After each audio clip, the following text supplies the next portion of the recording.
Não, é para receber, amém? E eu gostaria que vocês recebessem a pastora Madame Helena Tanuri.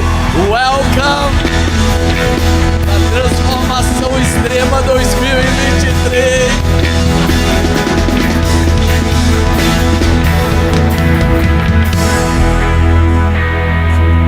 Peraí, eu já vou explicar essa história, gente. Pode se assentar. Oh, meu Deus do céu, não pode contar nada perto do apóstolo, que ele transforma tudo numa história, né? Numa resenha. Gente, eu quero dizer que é muito bom estar aqui com vocês. E qual que é essa edição, Lígia? Qual que é a edição? 17ª. Uau! Eu estou desde a primeira. Não sei se é a primeira ou a segunda, mas eu sei que eu já vi um tanto de transformação extrema.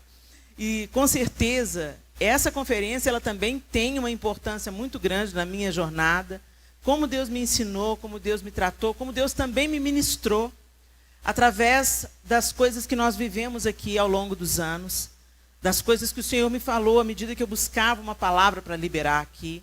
E também liberou através de outras pessoas que eu pude ter oportunidade.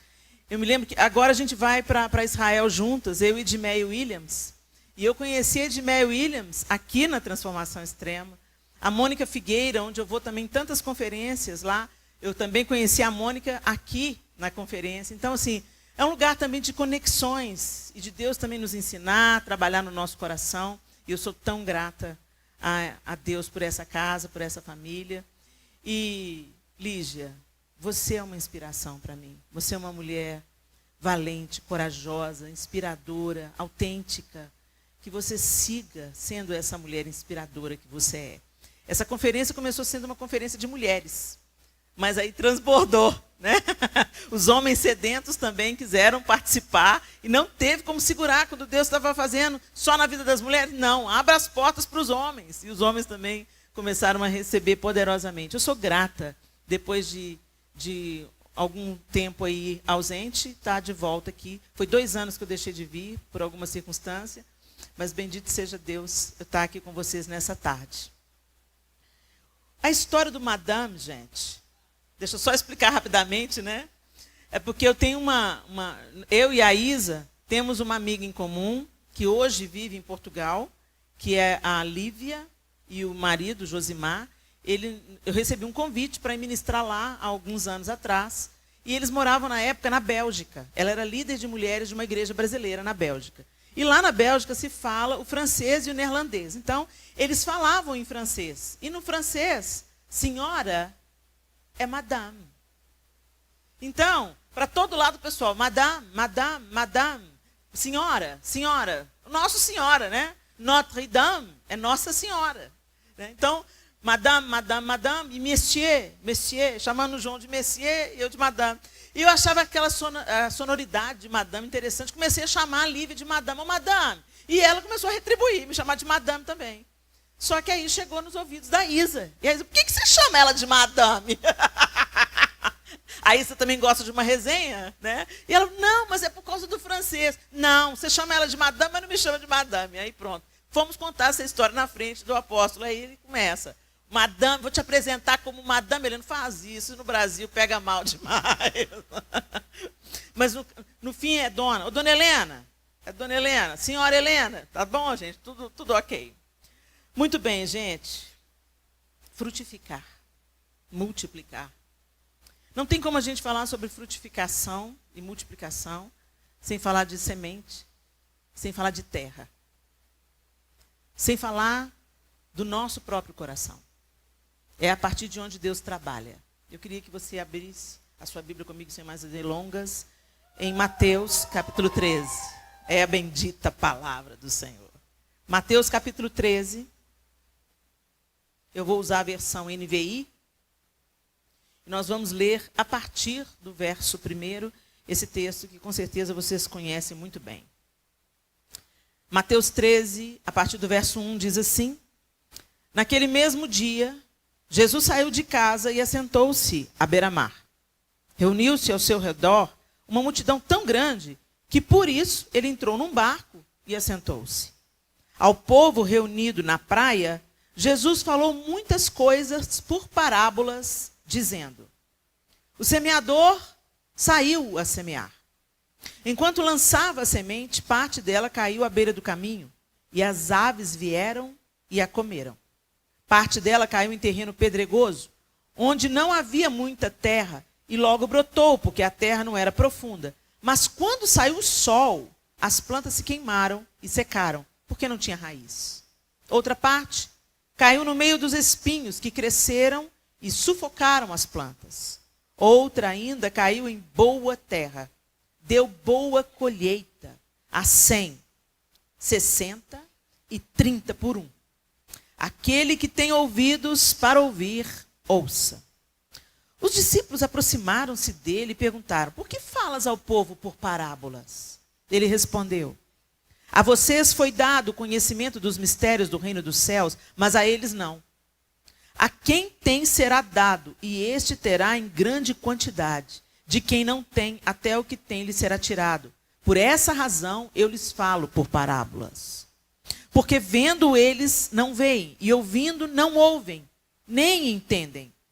Neles se cumpre a profecia de Isaías. Ainda que estejam sempre ouvindo, vocês nunca entenderão. Ainda que estejam sempre vendo, jamais perceberão. Pois o coração deste povo se tornou insensível, de má vontade ouviram com seus ouvidos e fecharam os seus olhos. Se assim não fosse, poderiam ver com os olhos, ouvir com os ouvidos, entender com o coração e converter-se, e eu os curaria.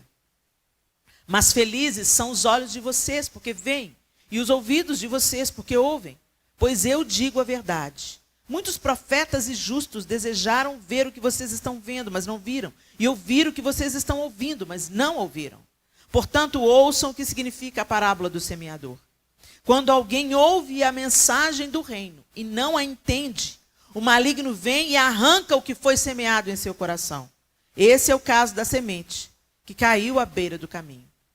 Quanto à semente que caiu em terreno pedregoso, esse é o caso daquele que ouve a palavra e logo a recebe com alegria. Todavia, visto que não tem raiz em si mesmo, permanece pouco tempo. Quando surge alguma tribulação ou perseguição por causa da palavra, logo a abandona. Quanto à semente que caiu no meio dos espinhos, esse é o caso daquele que ouve a palavra. Mas a preocupação desta vida e o engano das riquezas a sufocam, tornando-a infrutífera. E quanto à semente que caiu em boa terra, esse é o caso daquele que ouve a palavra e a entende e dá uma colheita de 100, 60 e 30 por um. Vamos até aí. Senhor, essa é a tua palavra e nós te pedimos que pelo poder do teu Espírito, o Senhor fale conosco nesse final de tarde, nesse início de noite. Ministre ao nosso coração aquilo que está no teu coração. Muda a nossa maneira de pensar, de entender. E que essa nova maneira de pensar e entender a tua palavra nos leve a uma nova maneira de viver. Nos leve a frutificar. Em nome de Jesus. Amém. Quando a gente vê o que esse texto está dizendo, Jesus fala: quem tem ouvidos para ouvir, ouça. Em outras palavras, ele está dizendo: presta atenção. Quem tem ouvidos, ouça o que eu estou dizendo. Presta atenção no que eu estou dizendo. Mas somente os discípulos buscaram a interpretação da parábola. Tinha uma multidão ouvindo. O texto disse para a gente que tinha uma multidão tanta que Jesus teve que entrar num barco e se assentar para continuar ensinando. Porque ali na praia onde ele estava sentado não daria. Então ele se afasta no barco e do barco ele ensina a multidão que está na praia. Então tinha muita gente ali, certo ou errado? Só que só os discípulos pediram o significado daquilo que ele tinha ensinado. Hoje nós temos algumas pessoas aqui, muitas delas se atropelaram aí, vieram depressa, saindo direto do trabalho, para chegar a tempo, para ouvir a palavra. E vocês querem ouvir alguma coisa da parte de Deus. Mas muitas vezes o Senhor nos provoca, como Jesus costumava dizer. Ele nos provoca para ver até onde vai a nossa sede. Ele começa a te falar alguma coisa e ele te atrai. E ele quer falar muito mais. Ele quer que você esteja nele e ele em você. Mas tem muita gente que se contenta de ficar de longe ouvindo e esperando a oportunidade do milagre.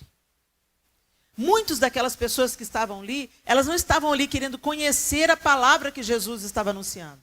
Elas estavam esperando o momento de receber o seu milagre, o seu pão, o seu peixe, aquilo que elas necessitavam. E Jesus estava provando o coração das multidões. Por isso, existe a profecia que foi citada aqui pelo próprio Senhor. Vendo, eles não enxergam. Ouvindo, não entendem. Porque eles não estão com o coração na mensagem ou no mensageiro. Eles querem as mãos, eles querem o fruto, eles querem as benevolências. Não muito diferente do que está acontecendo conosco hoje. A gente pode até ser atraído pelas bênçãos, gente. Às vezes nós estamos vivendo um momento caótico, as nossas necessidades fundamentais não estão sendo supridas. Você está quebrado emocionalmente, quebrado financeiramente, quebrado nos seus relacionamentos. E aí você é atraído pela voz do Senhor e você vem. Mas a gente não pode permanecer nesse lugar, onde a gente deseja apenas as benesses do Senhor. Porque as bênçãos, gente, elas são temporárias. Mas a vida em Cristo é eterna. Mas fácil. Hoje nós temos uma igreja que muitas vezes se relaciona com seu noivo interessadamente. Eu não casei com o João pelo dinheiro dele. Professor de matemática, gente, não tinha dinheiro. E na época não era nem professor de matemática ainda, era estudante de matemática. Eu me casei por amor, eu me casei por quem ele é. Eu me casei porque eu vi o caráter dele. Eu me casei porque eu vi como ele é um homem espetacular, aos meus olhos. Como ele tinha qualidades que eu achava fundamentais num homem. Nenhum tostão no bolso. Mas todas as qualidades que faz dele, há 33 anos, o melhor marido que eu podia ter.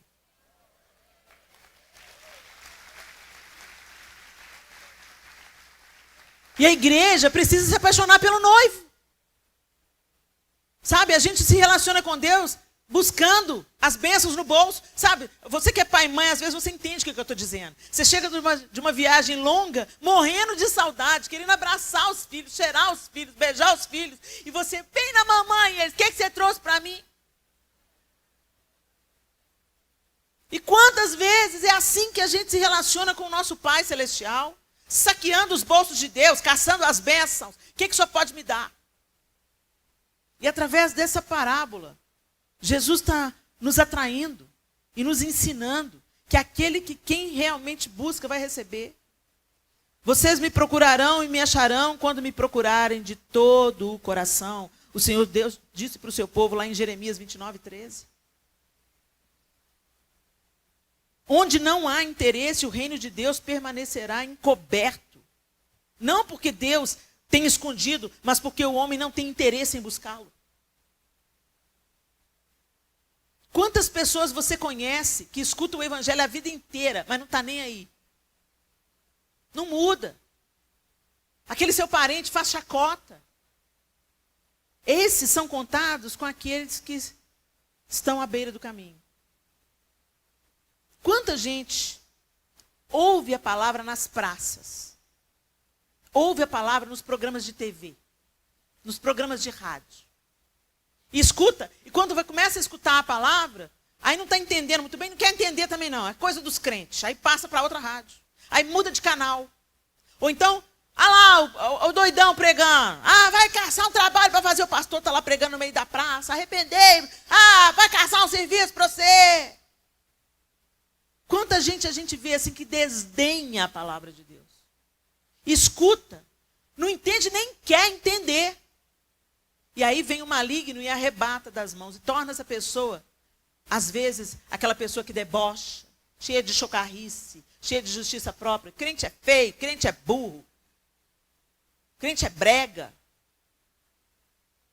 A gente vê recentemente aí uma filósofa no Brasil falando que as igrejas tinham que ser fechadas, porque as pessoas que são cristãs são intelectualmente deficitárias.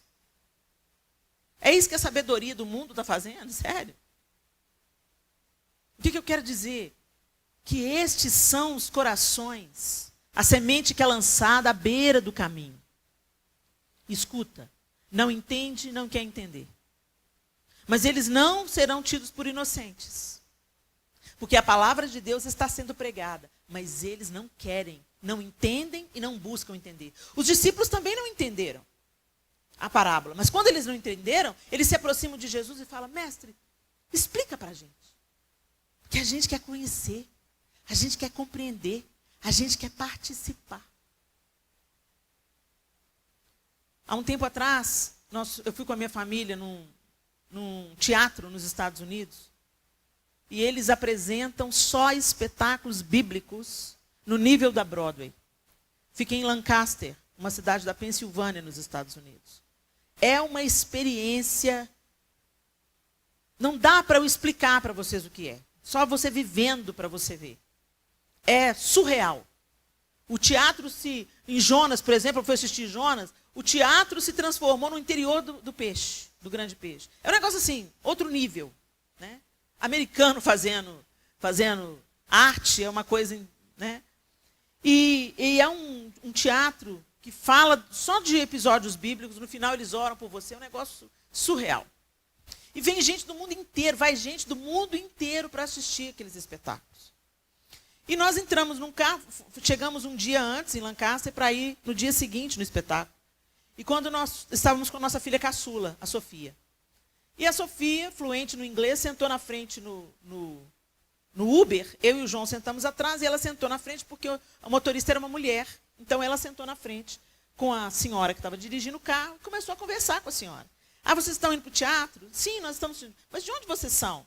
Nós somos do Brasil. Vocês vieram do Brasil para esse espetáculo? Sim, nós viemos do Brasil para ver. A gente não foi só para isso. Eu fui ministrar, a Sofia foi comigo. Fomos passar um tempo na casa do meu irmão. Mas em Lancaster nós fomos especificamente para assistir o espetáculo. Sim, nós viemos para assistir o espetáculo. Uau, esse espetáculo deve ser realmente grandioso. Eu já trouxe milhares de pessoas aqui. E sempre as pessoas saem muito emocionadas. E a Sofia falou, e era a primeira vez da Sofia. Ela nunca tinha assistido. E ela falou assim, e você, quantas vezes você já veio? Não, eu moro aqui há 29 anos. Há 29 anos ela mora lá. Ela perdeu a conta de quantas vezes ela levou alguém naquele teatro. Mas nunca entrou para assistir nenhum espetáculo. Por quê? Porque não se interessa pelas coisas de Deus. A palavra está ali, sendo anunciada através da arte, da música, da dança, da coreografia, do cenário, da tecnologia. Coisas surreais acontecem naquele teatro, é algo grandioso, de alto nível. Mas ela não se interessou. Por quê? Porque fala da Bíblia. Essa pessoa é indesculpável. A palavra estava ali, mas ela preferiu dar as costas. Vocês estão entendendo o que eu estou dizendo? Essa é a semente que cai à beira do caminho e logo é arrebatada do coração. A próxima semente que Jesus fala é em terreno pedregoso. Aqueles que ouvem, recebem com alegria, mas não têm raiz. Não tem raiz. Gente, o que dá robustez para uma planta é a raiz. Nós somos comparados, o justo é comparado ao cedro do Líbano. O salmista compara o justo, o filho de Deus, ao cedro do Líbano. O cedro do Líbano, gente, é uma árvore majestosa. Ela chega a 40 metros de altura, 14 metros de diâmetro. E ela, tão interessante, é uma árvore de terreno pedregoso. Mas o cedro do Líbano tem uma diferença que não a identifica com o que Jesus descreveu aqui. Quanto mais rocha tem o terreno, mais a raiz procura fortalecimento e água. Então, o cedro do Líbano, enquanto ele cresce para fora da terra, 2 centímetros, 5 centímetros, eu sempre erro esse número, o João está me dando a cola ali. Enquanto ele sai da terra 5 centímetros. 5 centímetros é isso aqui, gente. Quando ele brota na terra e sai da terra 5 centímetros, ele cresceu 1,5 metro para dentro. 1,5 metro. E é por isso que ele alcança 40 metros de altura. E é por isso que tudo no cedro do Líbano se aproveita. A resina se aproveita, a madeira se aproveita, a folha se aproveita. Tudo. É dessa madeira que o primeiro templo foi construído. De cedro do Líbano. É uma madeira nobre. É uma madeira que dá numa região específica. Mas qual é a diferença do cedro do Líbano, desse texto que está aqui sugerido por Jesus? É que esse tem raiz. Não se importa com a aparência. Primeiro vai buscar fundamento. Fundamento.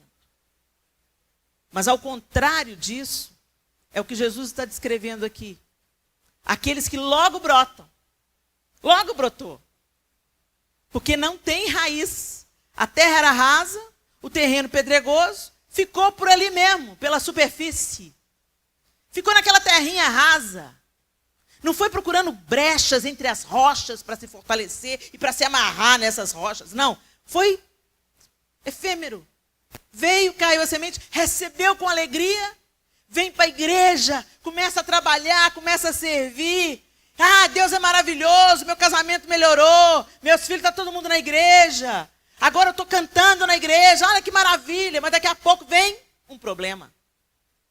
Daqui a pouco vem uma situação difícil. Vem um diagnóstico difícil. Um filho sai da igreja. O casamento fica abalado. Perde o emprego.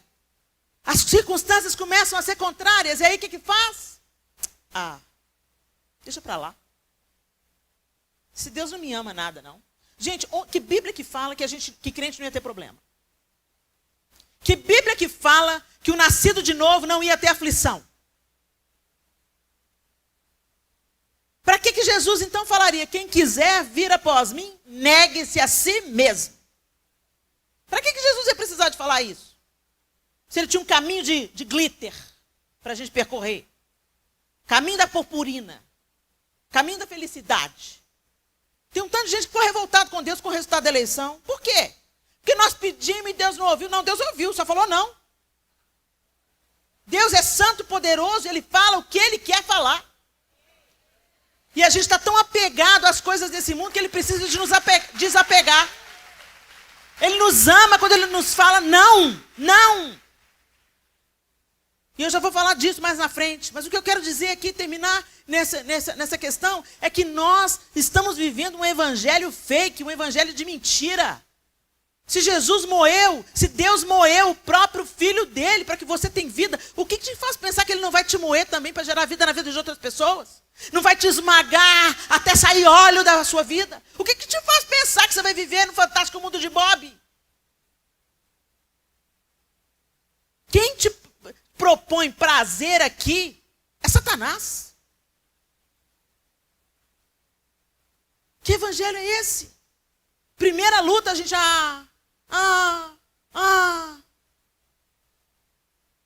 Quando nós entendemos quem Jesus Cristo é, a obra da cruz, a gente sabe que nem a nossa dor vai ficar desperdiçada, nem a nossa dificuldade vai ficar infrutífera. A gente sai do outro lado moído, quebrado, mas mais crente, mais amoroso, mais quebrantado, mais cheio de Deus. Todos os discípulos morreram assassinados, exceto João que foi exilado, depois voltou para o litoral para morrer. Foi torturado, todos eles foram torturados, mortos. Aí você pensa que Deus vai te poupar nesse nosso evangelhozinho ocidental, cheio de ego? Enquanto tem homens e mulheres transbordando o amor de Deus para os seus torturadores no Oriente Médio. O Senhor precisa de nivelar essa igreja antes de vir buscar a gente. Porque as pernas às vezes estão mirradas em cima de um tronco robusto. É um corpo disforme. E o Senhor tem que nos amadurecer, nos tirar desse fantástico mundo de Bob, esse evangelho falso, que promete só sucesso, dinheiro, bênção, felicidade. Gente, nós vamos ter isso tudo, plenamente em Cristo. Aqui, nós já vivemos na antecipação do que aguardamos. Então aqui nós já entendemos que temos que viver em justiça. Aqui nós já podemos desfrutar a paz. Aqui nós já podemos desfrutar a alegria que não depende das circunstâncias. A alegria do Senhor, que é a nossa força. Aqui nós já podemos viver com uma antecipação, porque o reino de Deus já está sobre nós. O governo de Cristo já está sobre nós. Então nós podemos viver uma vida abundante, aqui, agora. Mas nessa vida abundante, também seremos moídos, também seremos perseguidos, também seremos incompreendidos, também seremos mal falados. Também. Por quê? Porque Deus não vai... A igreja do primeiro século, vamos moer ela para as outras viver a vida louca. Às vezes você está passando um problema e está pensando que você se vitimizando. É isso que Satanás quer, que você fique se vitimizando. Oh, vida, oh, céus, Deus esqueceu de mim. Deus não esqueceu de você não, querido. Ele moeu o seu próprio filho para você ter vida. Então, que em nome de Jesus, você não seja essa terra. Essa semente foi derramada em você. Que você não seja o solo pedregoso. A próxima, caiu no meio dos espinhos. E Jesus diz que os espinhos são os cuidados e distrações desse mundo. As riquezas, as facilidades. Olha aqui, gente, está na Bíblia. Está na Bíblia. Por que a gente está vivendo alienado? Porque a gente não lê a Bíblia. A gente não lê a Bíblia, não escuta a Bíblia. Hoje tem tanto recurso. Você não quer ler? Põe no coisa do carro. Vai enchendo a sua cabeça da palavra de Deus. Que na hora que precisar, esses nutrientes aí vão produzir vida em você. Vão reagir aos anticorpos do pecado que tenta te alcançar. Come a Bíblia. Escuta a Bíblia. Estuda a Bíblia. Não, eu quero que o apóstolo Fábio estuda para mim, me fala tudo mastigadinho. Você pede para alguém mastigar a sua comida, e pôr na sua boca? Então por que a gente faz isso com a palavra? Por que a gente quer terceirizar? Por que a gente quer arrumar outros sumos sacerdotes? Só tem um mediador, gente. Não sou eu, não é o apóstolo Fábio, não é a Lígia, não é a pastora Tânia Tereza, não é a Isa. É o sumo sacerdote, é Jesus Cristo. E o caminho até Deus é só Ele. E aquele que está em Cristo é nova criatura. Se não, é só um frequentador de igreja. Que acaba se tornando idólatra de homens. E construindo altares para homens. Que Deus tenha misericórdia de nós, gente. Jesus está nos alertando. Jesus está nos alertando. Alertando aquele povo que estava lá na praia. Alertando os seus discípulos. E no século 21 ele está nos alertando com essa mesma palavra. No meio dos espinhos, os cuidados, as distrações sufocam e a semente fica infrutífera. Tem gente que vem para isso, para só receber o sim de Deus. O Deus da minha prosperidade. E a minha prosperidade é para mim. Não é para mais ninguém. Ô, gente, tudo que Deus coloca na minha mão, me confia, pelo trabalho, pela generosidade, pela bondade e misericórdia dele, é para ser compartilhado. Se o meu carro só serve para abençoar a minha família, tem alguma coisa errada. Se a minha casa só serve para ostentar para os outros e mostrar como é que eu venci na vida, tem alguma coisa errada. Se eu tenho 100 pares de sapato, enquanto a minha irmã está com o esposo desempregado, e ela também está desempregada, com filhos pequenos, há 2 anos, e você tem 100 pares de sapato enquanto ela está de chinela havaiana na igreja, tem alguma coisa errada. Lá na igreja primitiva, eles tinham tudo em comum, ou seja, peraí, está faltando para o fulano? Ele é meu irmão. Então, peraí, deixa eu compartilhar com ele. Deus tem me dado tanto. Tem tantos Ananias e Safiras no nosso dia. A gente quer vir dar o dízimo, dar a oferta, mostrar como é que a gente é generoso, mas a gente sempre retém alguma coisa para nós. Deus nos chamou para sermos generosos, para compartilharmos o que recebemos. Mas quantas vezes nós temos a mentalidade de Ananias e Safira? A gente parece generoso, mas Deus sonda os corações. Nós não somos generosos, coisíssima nenhuma. A gente sempre retém uma parte do que temos, retemos uma parte, queremos glória para o nosso próprio nome. Sabe a motivação do coração de Ananias e Safira? Eles queriam notoriedade, porque eles tinham visto Barnabé fazer a mesma coisa. Opa! Eles devem ter ouvido os comentários, né? Você viu o que Barnabé fez? Filho da consolação, né? Consolador, encorajador. Era seu nome Barnabé natural de Chipre. Quem sabe foi lá que nasceu a canção. Né?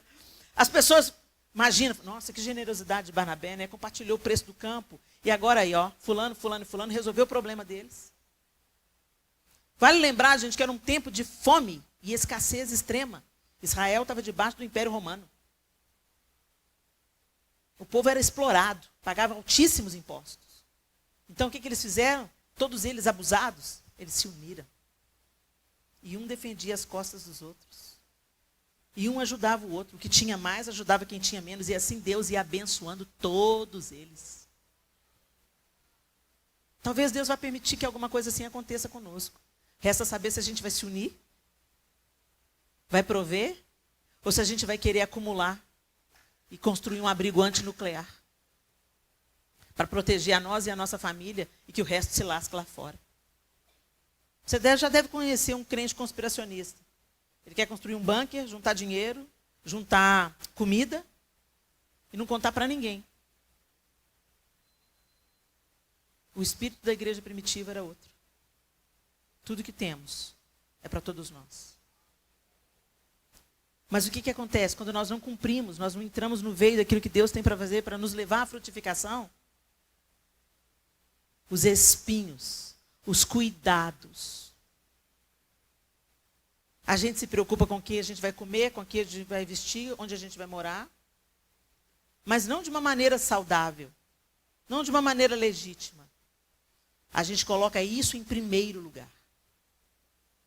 Antes de buscar um relacionamento com Deus, a gente prioriza o trabalho. Não, Helena, trabalho de onde eu tiro o pão. Tá, ok. Mas quem te dá força para trabalhar, para você buscar o pão? Quem te dá inteligência? E outra, tem gente que faz isso com a igreja. Você trabalha na igreja, você serve na igreja, mas você não tem um relacionamento com Deus. Eu não estou falando de servir na igreja, não, gente. Eu estou falando de relacionamento com Deus. De estar em Cristo, de se relacionar com Deus. De se interessar com o que Ele quer que você faça. Onde e como Ele quer que você frutifique.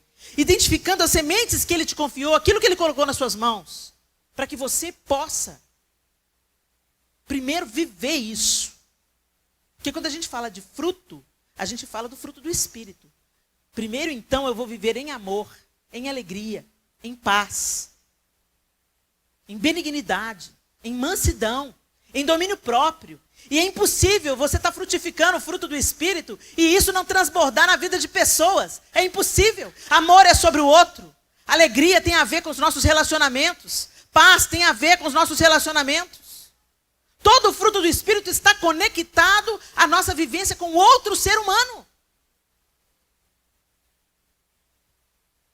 E hoje a gente vê uma geração depressiva, mimada, adoentada mentalmente, adoentada emocionalmente, adoentada espiritualmente, mas ainda prioriza as coisas dessa terra. Caixão não tem gaveta. Nada que você tenha, você vai levar com você. Nada. Nem a roupa que você vai vestir, você vai escolher. A não ser que você seja muito mais pirado do que eu imaginei. Eu não conheço ninguém que falou assim, ó, quando eu morrer, me enterra com essa roupa. Mas tem gente que faz. Eu nunca vi, mas eu já ouvi falar que tem gente que faz. Excesso de cuidado com as coisas dessa vida. É as coisas dessa vida que ocupam o seu afeto, suas atenções, seus maiores interesses. A gente está vivendo no tempo da superficialidade das redes sociais. Você tem que vender uma imagem de que você deu certo na vida. Porque senão você fica para trás. Você tem agenda. Então você quer mostrar para as pessoas que você tem agenda. Não para as pessoas que só querem saber onde você vai estar para ir lá. Não. Você tem que mostrar que você está funcionando, que Deus está te usando. Cuidados dessa vida. Espinho. Espinho que sufoca o seu verdadeiro relacionamento com Deus. Aquele que vai te manter de pé no dia que todos te abandonarem. Ô, gente, a gente morre. E quem vai sofrer mesmo, quem vai sofrer com a minha morte, quem vai sentir a minha ausência, quem vai ter que achar força para desfazer das minhas coisas, são umas 10 pessoas. Eu tenho 1.700.000 seguidores. Eles vão lamentar uma semana. Que pena. Depois nem se vão lembrar que existiu Helena Tanuri. Essa é a vida. Então o que eu faço não é pela minha notoriedade, não. O que eu faço é para que a palavra de Deus seja anunciada. E que o meu nome morra com o meu corpo. E que o de Cristo permaneça em tudo.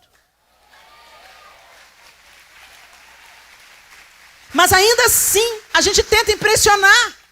A gente gosta de impressionar. E a gente usa as nossas roupas, os nossos carros, os bairros onde a gente mora. E até o nosso chamado para impressionar pessoas. Que Deus tenha compaixão da nossa vida.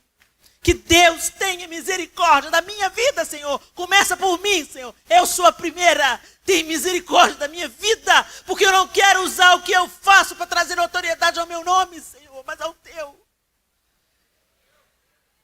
Nós estamos usando o nome de Deus para nos autopromovermos. Que Deus tenha compaixão de nós. Que o nosso trabalho seja a maneira mais simples, mais honesta e mais sincera de correspondermos ao amor sem limites que foi derramado por nós na cruz do Calvário. Que não nos tranquemos no egoísmo, mas que não usemos o nome de Deus para trazer vantagem para nós mesmos.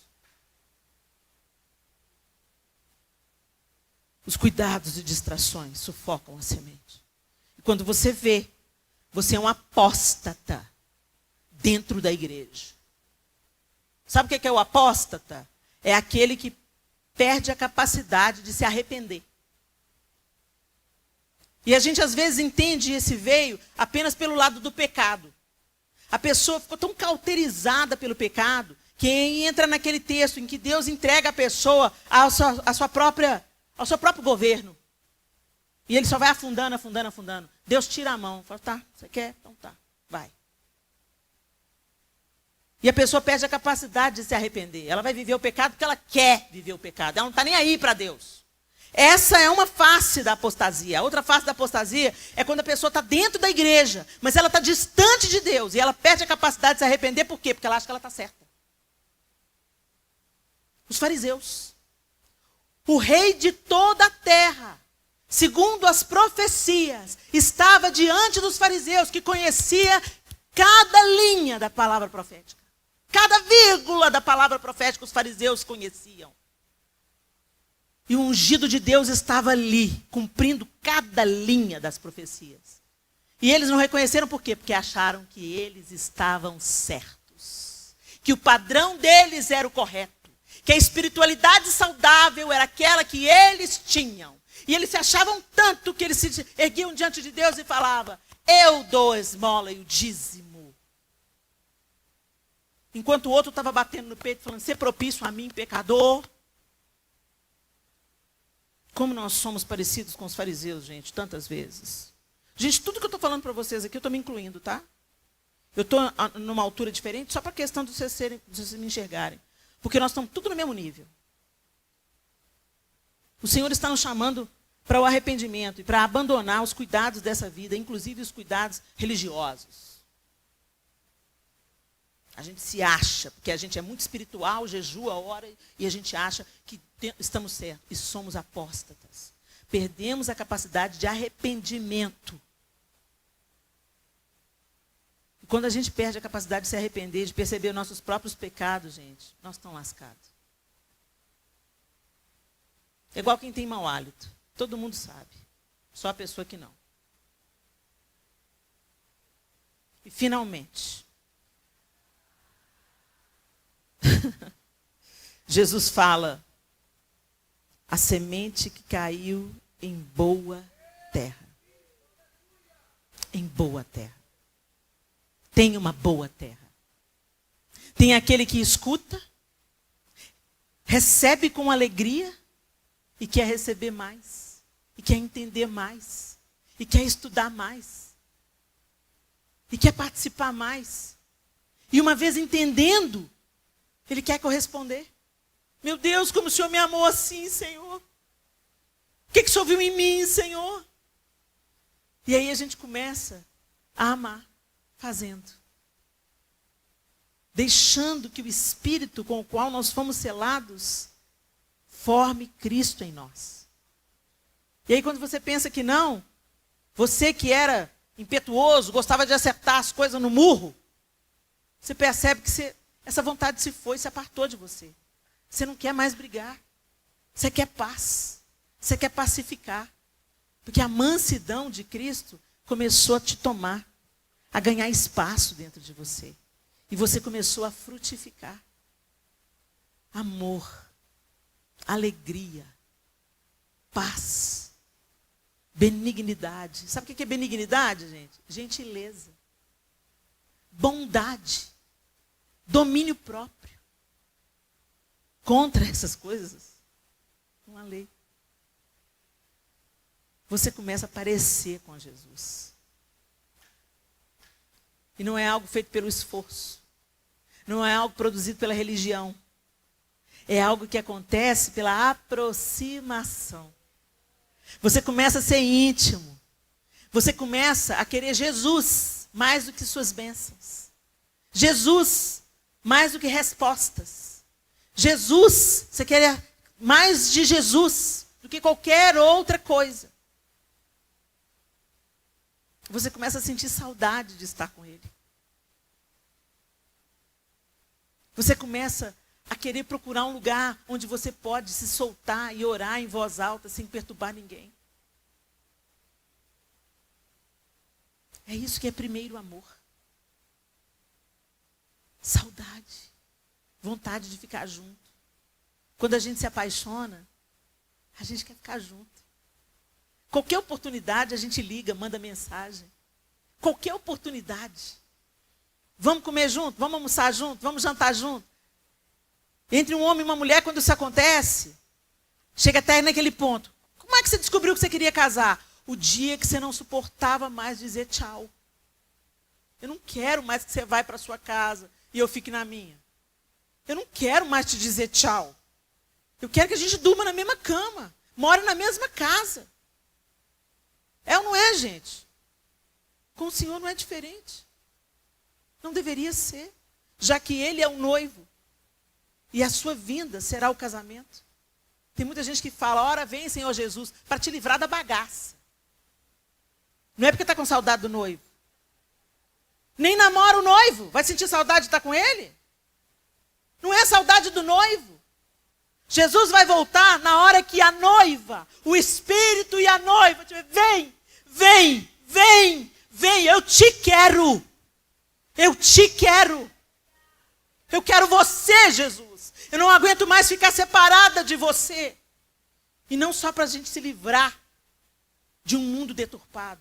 Porque aquele que está cheio de Deus, gente, o pau pode estar quebrando em volta. Vai andar em paz no meio do caos. Vai dar segurança e proteção no meio do caos. Vai morrer? Vai morrer. Igual os coptas. Você já viu alguma degola dos coptas? Não tem desespero neles, não. Eles estão sendo degolados por amor a Cristo. Mas eles não ficam suplicantes pela vida.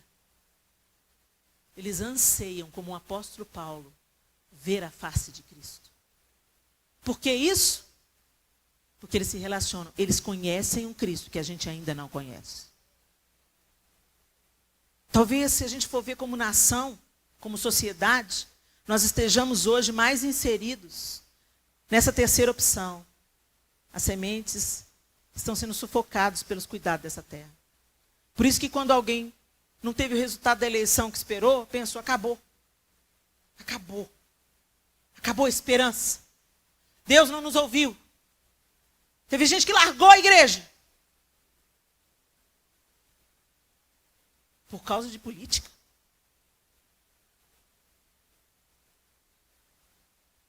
Por causa de política. Por causa de um sistema humano. Ô, gente, ficar triste, ficar decepcionado, ficar preocupado, é até aceitável, nós somos humanos. Mas desistir da fé? Sair da presença de Deus? Porque as coisas não saíram do jeito que você pediu ou desejou?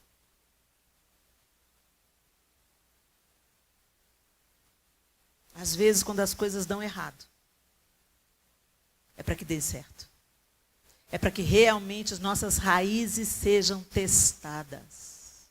Terreno pedregoso, boa oportunidade para te tornar um ótimo cedro do Líbano.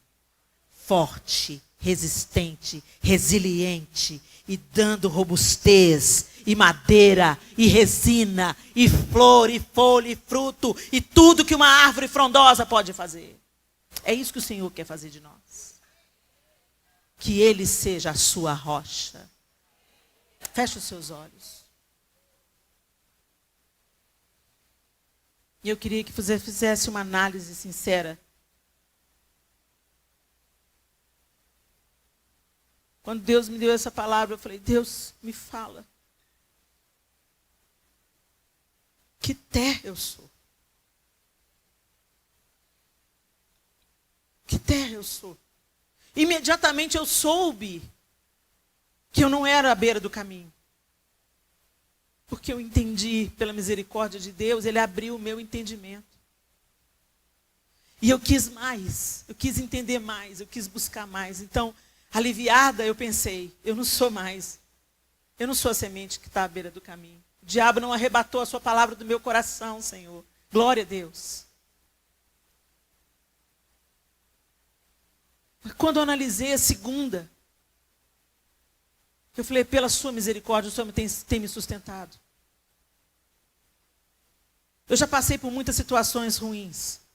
Mas quanto mais situações ruins eu passo, mais eu penso, Senhor, se eu me apartar do Senhor, eu vou me apartar da única possibilidade de cura, de esperança e de livramento. Embora eu reconheça que seja pela misericórdia de Deus, que Ele tem me dado graça no meio das lutas, eu peço a Ele, Senhor, eu não quero ser forte, mas eu quero permanecer fiel.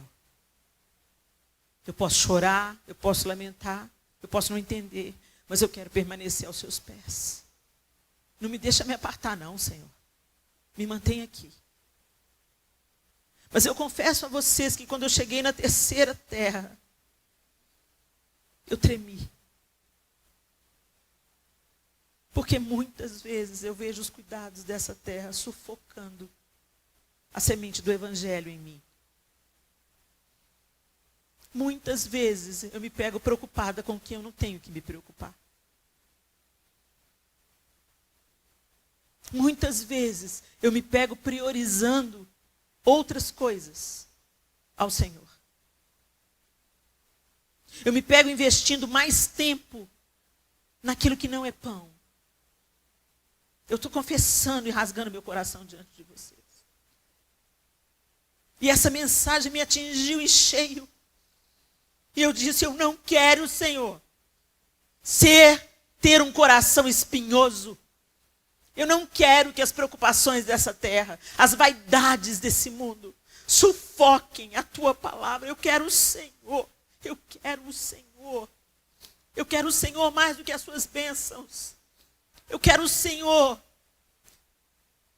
mais do que o reconhecimento das pessoas e o respeito das pessoas. Eu quero o Senhor. Mais do que morar numa casa bonita, ou ter um carro, ou ter um status, ou fazer viagens internacionais. Eu quero mais, Senhor. Essas coisas são passageiras, eu quero o eterno.